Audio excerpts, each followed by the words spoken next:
Bueno, y seguimos con la información. Fíjese que en días recientes leí un libro de Julio Vaqueiro, mi compañero, durante muchos años corresponsal de esta casa, nos alimentaba con mucha información de lo que ocurre en Estados Unidos, y el título es Río Bravo. Es un libro muy importante porque tiene documentación sobre el nuevo equipo de Trump y también pues parte de la campaña allá en los Estados Unidos, conversaciones con Kamala Harris, la no conversación que tuvo con Trump. Un libro muy completo. Julio, bienvenido. Qué gusto, Leonardo. Muchas gracias. Oye, qué alegría verte en persona y bueno, pues por supuesto celebrar que hayas escrito un libro, que hayas documentado. Gracias. Un momento particularmente complicado de la relación entre México y Estados Unidos. Sí, bueno, yo encantado de estar aquí contigo. Muchas gracias por el tiempo y la invitación.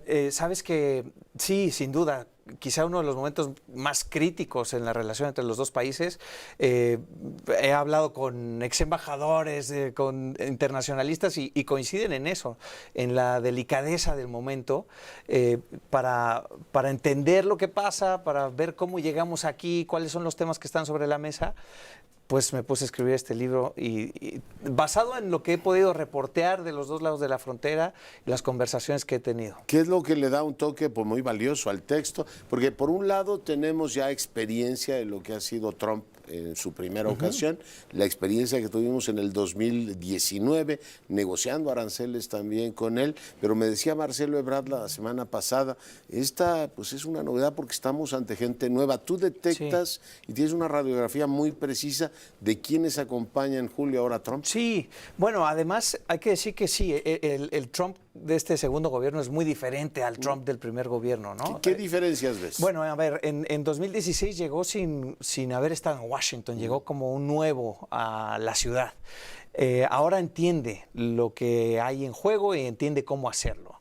Tiene esa experiencia previa. Además, su equipo en el primer gobierno estaba integrado por personas que ya habían servido en Washington, que tenían carrera política o carrera como funcionarios públicos, y en esta ocasión su equipo no solo simpatiza con las políticas y la visión del mundo de Trump, sino que incluso la fomenta y quizá la empuja incluso un paso más allá de donde estaría Trump. Y hay un cierto, digamos, servilismo así como muy mexicano, ¿no? Y quedar bien con el presidente. Veo desde su secretaria de seguridad, que veo que aparece con armas de alto calibre y cachuchas y todo lo demás.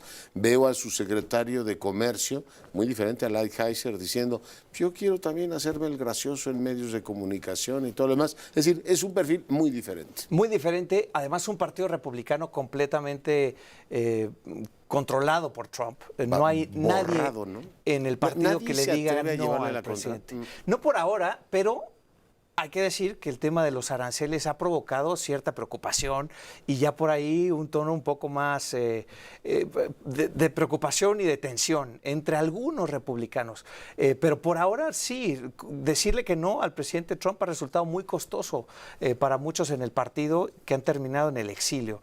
Así que es un Trump que controla su partido, cuyo equipo le dice que sí a todo, que tiene el control de las cámaras, y hay quien diga que también controla la Corte Suprema porque muchos de los jueces él los puso o hay una mayoría conservadora.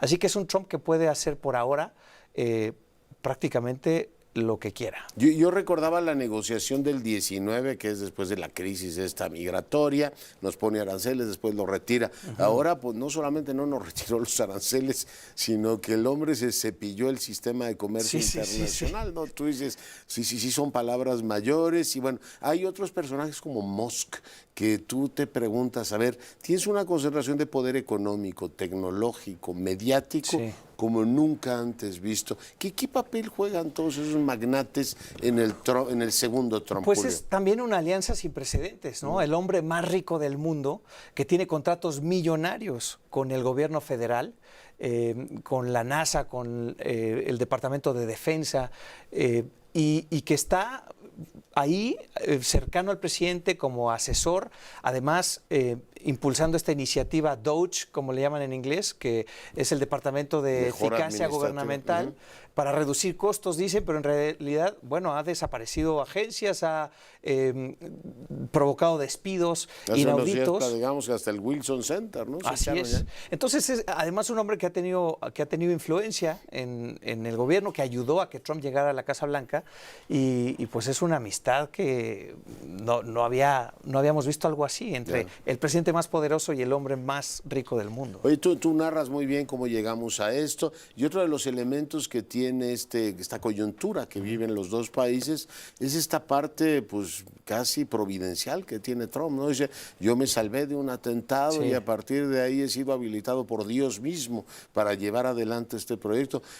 Suena así como de dictador caribeño del siglo XIX, pero es lo que estamos viendo, ¿no? Pues sí, definitivo, el atentado a Trump fue un momento climático en la contienda por la Casa Blanca en 2024, el primero de ellos y después uno segundo. Cuando Trump llega al poder el 20 de enero de 2025, lo dice en su discurso dentro de la rotonda del Capitolio, creo que me salvé de ese atentado porque Dios quiere que traiga la grandeza a Estados Unidos, palabras más, palabras menos. Así lo ve o así lo ha expresado él y bueno, muchos de sus simpatizantes sin duda lo creen. No, y él supongo, ¿no?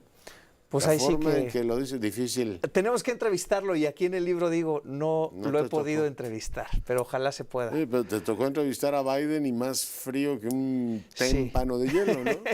Fue una entrevista dura cuando todavía Biden iba a ser el candidato, que fue otro de los grandes giros de la contienda del 2024.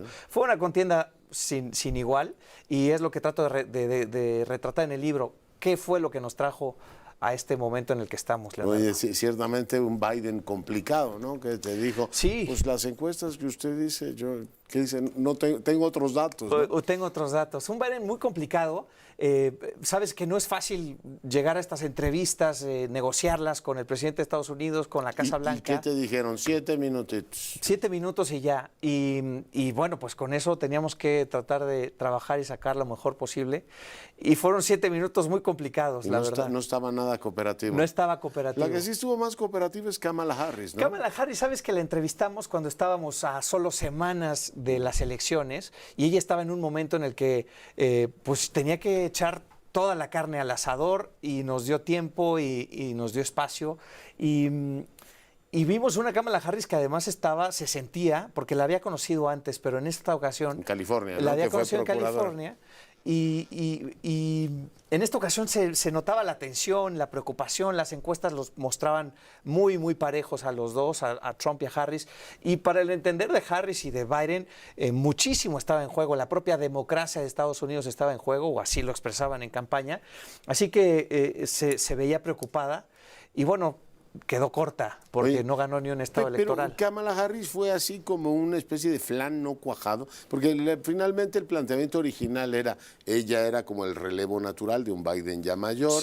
un Biden de un término. Finalmente algo pasó ahí, se nos eclipsó la vicepresidenta, después de aquella noche fatídica, ¿no? De un Biden que tenía que convencer a la audiencia y resulta que empezó a trastabillar. Así es. Y a decir, ay, en ese primer debate con Trump. ¿Y ahora qué digo? ¿Y ahora qué digo? Sí. Pero ¿qué le pasó a Kamala Harris? ¿Por qué se ponchó de esa manera? Bueno, tuvo muchas dificultades. Una de ellas es que fue una contienda muy corta para ella. Fueron 100 días, en donde tenía que hacer mucho en solo 100 días. Pero fue vicepresidenta 4 años, Fue vicepresidenta 4 años. Pudo haber construido una candidatura fuerte, ¿no? Yo creo que tuvo entre las dificultades el tiempo y en segundo lugar, tener que alejarse de Biden porque había un electorado molesto con asuntos económicos y con asuntos migratorios, pero no poder hacerlo del todo, porque al final ella formó parte de esa administración que enfrentó la crisis, la inflación y que enfrentó la crisis en la frontera. Y tratar de formar un discurso convincente que se alejara de esos dos problemas que tanto molestaron al electorado fueron su principal reto, y en muy poco tiempo, ¿no? 100 días. Y así están las cosas. Pesó mucho la percepción de que México era una amenaza para ellos, ¿no? Que la frontera era un problema muy serio. Y en algún momento escribes, ¿no? Que probablemente eso fuera un lastre para Kamala Harris, a quien el inicio de la administración Biden le habían encargado ese tema, ¿no? Sí, el tema migratorio sin duda fue un lastre para la administración Biden y por lo tanto para Kamala Harris. Fue una de las principales razones por las que Donald Trump ganó. La migración, la frontera en un lugar y en otro lugar el tema económico, la inflación y el alza de los precios. Y para Harris pues fue muy difícil, como te digo, formar un discurso sólido alrededor de de la migración, incluso tuvo que moverse un poco al centro y hablar de una frontera segura, algo que se alejaba de lo que normalmente han hablado los demócratas, de una reforma por la ciudadanía para regularizar a 11 millones que viven ahí sin documentos en Estados Unidos, y no escuchamos a los demócratas hablar de eso. Bueno, y se movió al acuerdo bipartidista y Trump dijo, no le vamos a dar absolutamente nada, por supuesto tregua electoral. El libro es muy interesante porque va recorriendo muchas cosas y muchos temas. Trump te dijo de plano, no. Sabes que sí, no concedió una entrevista con Telemundo. Lo digo en el libro, creo que cada vez hay menos incentivos para que un político se siente a hablar con un medio de comunicación serio. Ya no nos necesitan, llegan a sus audiencias. Pero es verdad, llegan a sus audiencias de muchas otras formas, pero al final es un servicio al electorado, enfrentar preguntas y enfrentar repreguntas y una persona que se diga defensor de la democracia tendría que estar dando estas entrevistas. Y probablemente de la audiencia amplísima que tú tienes en los Estados Unidos y tu prestigio, mucha gente que no iba a votar por él dice, bueno, lo vi con Vaqueiro, el señor dijo cosas inteligentes, igual cambio, ¿no? Es decir, esa función todavía la cumplimos los medios de comunicación y para los políticos puede ser interesante, pero hay uno muy curioso y lo retomo a la luz de tu argumento, que se llama Marco Rubio. Como titular ya del Departamento de Estado dijo, yo le voy a dar la primera entrevista a una tuitera porque ellos llegan a las audiencias que queremos llegar. Sin embargo, a ti te dio par de entrevistas muy interesantes, Rubio, ahora titular del Departamento de Estado, Julio. Muy interesantes. La primera de ellas cuando era senador por la Florida, pero un senador muy influyente, siempre muy metido en temas de política exterior. Y en esa primera entrevista habló muy fuerte sobre el expresidente Andrés Manuel López Obrador, la preocupación en Estados Unidos por el control de partes del territorio mexicano por parte del narcotráfico y el crimen organizado. Oye, te detengo ahí un momentito. Idea que ya cuajó en el establishment americano. Por eso es tan importante esa entrevista, me parece, porque es retrato de la preocupación real que existe en Estados Unidos, en el Partido Republicano concretamente, en el gobierno de hoy de Trump, una preocupación por lo que ocurre con el crimen organizado en México y el tráfico de fentanilo. Esa fue la primera entrevista y la segunda, bueno, todavía era senador, pero se escuchaba su nombre como posible compañero de fórmula de Trump, como posible vicepresidente. Al final no fue él. Que rivalizaron mucho, ¿no? Sí, en la precampaña. Y bueno, ganó J.D. Vance, pero bueno, ahora él es secretario de Estado, ¿no? No, muy interesante. Y bueno, para México ciertamente tener el 1-2, o sea, Rubio y Landau, que fue embajador de Trump, del primer Trump en México, la mirada muy severa sobre nuestro país. Te pregunto, además de esta idea de que México podría estar controlado por organizaciones criminales, nuestros, digamos, devaneos con Cuba y con Venezuela, ¿eso se ven mal en el Departamento de Estado ahora o lo ven por encima del hombro? No, bueno, a Marco Rubio en esa entrevista que me dio, incluso mencionó la relación del expresidente López Obrador con países como Cuba, como Nicaragua, como Venezuela. Pero yo creo que la principal preocupación de este gobierno con relación a México es el tema de seguridad. El tema migratorio está relativamente controlado, los cruces en la frontera están en niveles bajísimos. O sea, el fentanilo es el tema. El fentanilo es el tema. Y el control de las organizaciones criminales. Así es.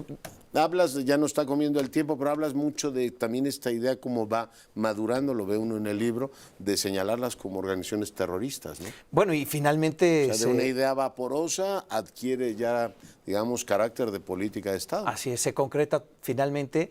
Y a ver, nunca habíamos visto en un documento oficial de la Casa Blanca decir que el gobierno mexicano tiene una alianza inaceptable con el crimen organizado. Así que cada vez el tono sube y el propio presidente Trump ha dicho que no descarta una acción unilateral en territorio mexicano. Yo no me acordaba que ya lo había planteado en su primera etapa, ¿no? Sí, lo plantea y hay reportes de que lo planteó a puertas cerradas y todos sus asesores, y es un poco lo que hablábamos de la diferencia entre su primer gobierno y ahora, porque entonces sus asesores lo convencieron de que era una locura, de que no hiciera caso de esa Pero idea. que dijo, vamos a hacerlo y nadie se va a dar cuenta que somos nosotros. Vamos a bombardear al crimen organizado y nadie va a saber. Aquí, y ahora oye, lo dice público. Voy a rayonear el libro de Vaqueiro, voy a decir que es mío. Nadie se va a dar cuenta. Total, en cadena nacional lo estoy diciendo. Qué Más o bárbaro. menos. Pues No, así están las cosas. Tiene algo de enternecedor el personaje, si no fuera tan peligroso, ¿no? Bueno, pues es el... Vamos a lanzar ahí unas descargas, nadie se va a dar cuenta que somos nosotros. Sí, es un momento de verdad importantísimo el que estamos viviendo con Donald Trump en la Casa Blanca. Pero qué extraño vivir en Estados Unidos en este momento donde tienen el liderazgo en la economía digital y al mismo tiempo están suspirando por volver a los textiles. Y uno dice, si vives en el siglo XXI, estás queriendo regresar al XIX, ¿no? Son las paradojas de una América particularmente interesante, Julio. Muy paradójico, el liderazgo en la tecnología, el liderazgo en los servicios. Apenas en 2008 la economía de Estados Unidos era del mismo tamaño prácticamente que de la Unión Europea, ahora es prácticamente el doble o así. Es decir, el sistema ha funcionado para la economía estadounidense y a pesar de ello, Donald Trump quiere cambiarlo por completo. Así estamos. Bueno, pues así de apasionante está el libro. Por supuesto, hay varios capítulos sobre México que habrá que leer. Por supuesto, con todo detalle. Julio, gracias por venir. Encantado de verte, Y Leonardo. enhorabuena por el libro. Gracias. Río Bravo, México, Estados Unidos y el regreso de Trump.